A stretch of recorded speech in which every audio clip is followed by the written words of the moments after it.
this is my video for changing your posture if you're starting to develop the mom posture, leaning back, or if you're hanging out on your lower back. So the reason that I'm giving you this is to activate your full lumbopelvic stabilizers to help with your symptoms.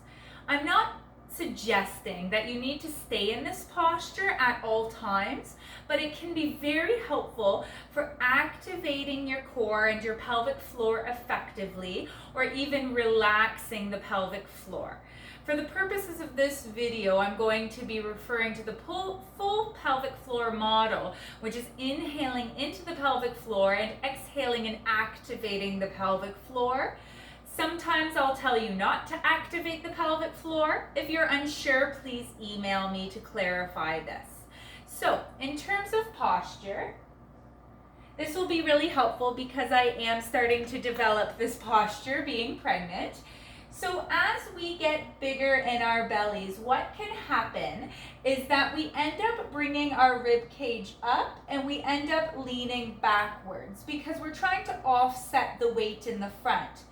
What happens when we adopt this posture either during pregnancy or after pregnancy when we're holding our babies is that we can't activate the muscles of the pelvic floor as effectively. That can cause some symptoms that you're experiencing.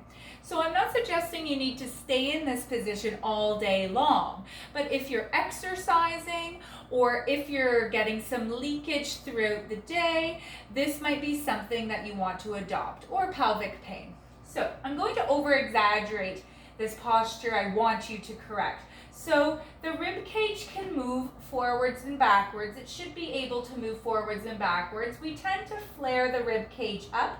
We call this bell rung up in pelvic physiotherapy. So the rib cage rotates up like a bell this way.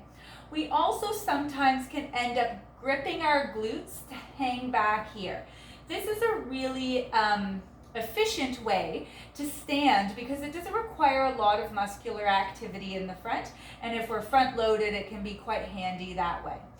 But staying here for a long time, we can end up with some issues definitely in the back and also the pelvic floor. So what I want you to do, doing this beside a mirror can be helpful. Just kind of shake out your body. You can place your hands on your rib cage and just do some rotations backwards and forwards. What I'd like you to do is try to relax your rib cage down. It'll almost feel like slouching, or lean forward just a little bit, just to let go of that rib cage. Now, moving your posture back, you want to keep that rib cage relaxed, but not by gripping your core to do so, okay? This takes practice. If you feel like your shoulders are really rounded forward, you can simply pull them back, but if you notice when I do that, I'm not flaring my ribs. So you're going to hang out here, and then if I've told you to change your pelvic alignment, you're just going to untuck your bum. I don't need to do this, but if your bum's really underneath you, just want to bring that bum up a little bit. Now from here, you can activate your reverse Kegel or umbrella breath. So placing the hands on the bottom of your rib cage, you want to breathe into the bottom of the rib cage, expanding 360 like an umbrella. So sometimes exhaling first can be helpful for this. So exhaling fully, apply a little bit of pressure with your hands, and then inhaling, exhaling, inhaling, exhaling. As you inhale, you also want to think about sending that air down to breathe into the pelvic floor. Please refer to my reverse Kegel video for more information on how to do this. Now on your exhale, that's when you can start to activate the pelvic floor. So please refer to the full piston video of how to do that effectively.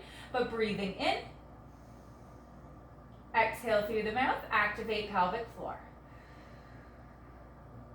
So this is a really simple posture to adopt. If you're holding your baby, especially with the breath, if they're fussy, I'd be holding my daughter Ivy and just relaxing my rib cage, leaning forward a little bit and just breathing in and out, and then I would add a sway side to side to calm her. It was really effective. You can also do this while doing dishes or any of your exercises. If we've discussed integrating this into exercise, I've likely brought you through some movements in that regard. So hopefully you find this helpful, and if you have any questions, you can email me at movebewellphysio@gmail.com. Take care.